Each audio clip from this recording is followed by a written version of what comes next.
at Bowling Green. Just caught wind that they're not going to shut down the drag racing. I thought it was 5, but the old gentleman at the gate said 7, so I'm completely not prepared, and the Antivirus 66 is absolutely beaming full of luggage and tools and tires and jacks and spare parts, but we're going to run what we brung anyway, so I'm going to go grab it, get in line, and see if I can get a pass in quick. So, wish me luck. Hope I don't die. Got the car seat sitting in the middle. I think that's going to evenly weigh out my weight distribution on the old rear tires here. That'll help it hook up a little bit. Got the old chips moved in the back too. Well, I was trying to line up with this McLaren. I think I could take him, but yeah, I think he wimped out and kind of cut in front of me, so I guess I'm not going to get to run him this time.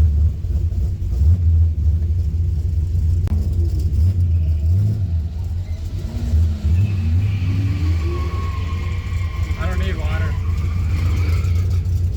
Thanks. You burn out? No. It's all right, hey, buddy.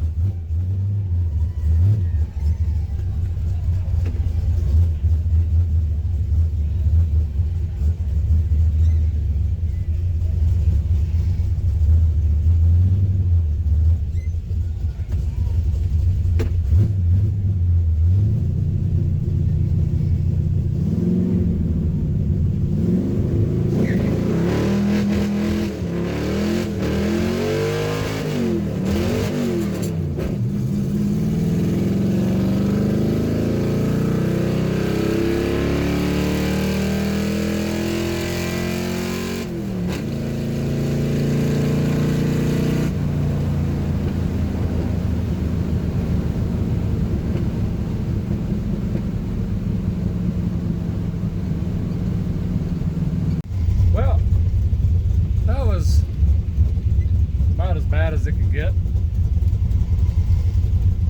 I missed second gear about 14 times. I did exactly what you should never do, which is roast the tires off at the tree. But I had a lot of fun, so whatever. Shut her off and let her cool. I think that's it for Bowling Green, boys. Just rolled into Chattanooga really late, helping a few friends out with their cars. So everyone's pretty much packing up here, but guess what we're gonna do? We're gonna go dyno run the old Antivirus 66. Just got a really good deal with some guys that got a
give it another shot today.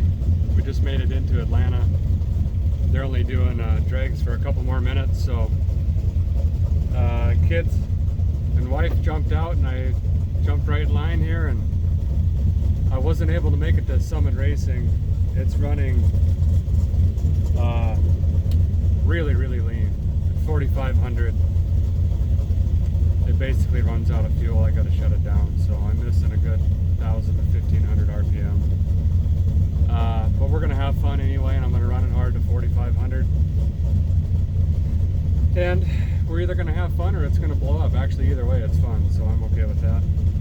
We'll see what happens here.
That I forgot to give you guys a summary of the dyno machine.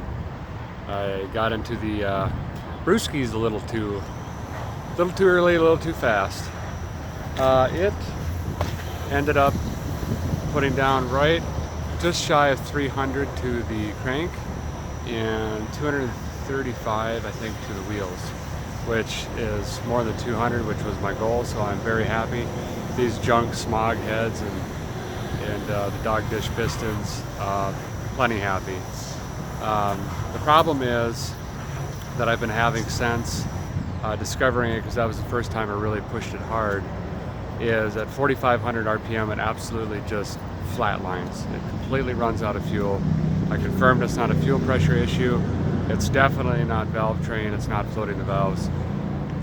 So this morning I'm going to put in 398 secondary jets. I'm going to change the metering rods, and I'm going to move it to a stiffer pink spring and see if we could dump some more fuel in this, and then I'm going to ride it around town here a little bit and see what happens. I did some drag racing again yesterday. I just kept shutting it down at 4,000 RPM, just doing it for the fun of it, spin the tires a little bit, and just the experience really. But get this carburetor dialed in, and it's a good running motor. Do some other maintenance quick this morning, and then I've got about 1,400 miles or so to get back home, so fingers crossed it makes it that far.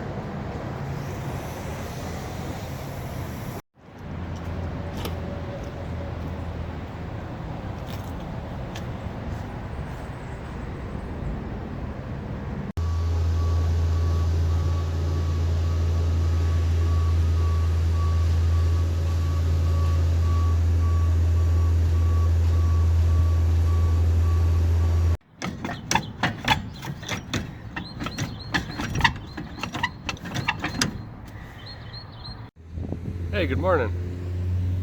It's hot. 9:30 in the morning, I think. Lafayette, Indiana. And Guy thought this morning, you know what, I'm going to try to do something right for once, and it just bit me really bad. Because now I discovered that the right front wheel bearing is in fact 50% on its way being bad. Metal shavings everywhere, a few of the rollers are nicked up, spindle was bone dry. So looks like I'm going to do a right front wheel bearing replacement today in this parking lot, and then I'm going to finally make it home. The good news, and the reason I wanted to do this, was to update you on the carburetor situation, which is a success. I think it's darn near perfect. It's getting the fuel it needs. It revs to 6,000 just fine. Does some pretty good burnouts. Pulls pretty hard from about 2,500 to 5,500. So I'm really pleased there. So I'm gonna grab myself one of them Ubers and shoot down to the old parts store and get some wheel bearings. And I think I'm gonna show you really quick how I pack them the wrong way. And then we're gonna button this episode up because I've just gotta cannonball this thing to get back. So off to the parts store. All right, wheel bearings, packing bearings. So my dad definitely didn't show me how to do this the right way. He would just take the bearing, throw this in here, fish it out with a dirty flathead screwdriver, spray it down with some WD-40 and look at me and say, yeah, that'll ride, and then put it back in. And I definitely felt like that wasn't right. So I'm going to kind of show you how I've been doing it, and I don't even know if this is right or not, but what the hell. So take my bearing. I don't need the race that's in the hub is just fine. And I'm going to grab a blob of it here, put it on my glove,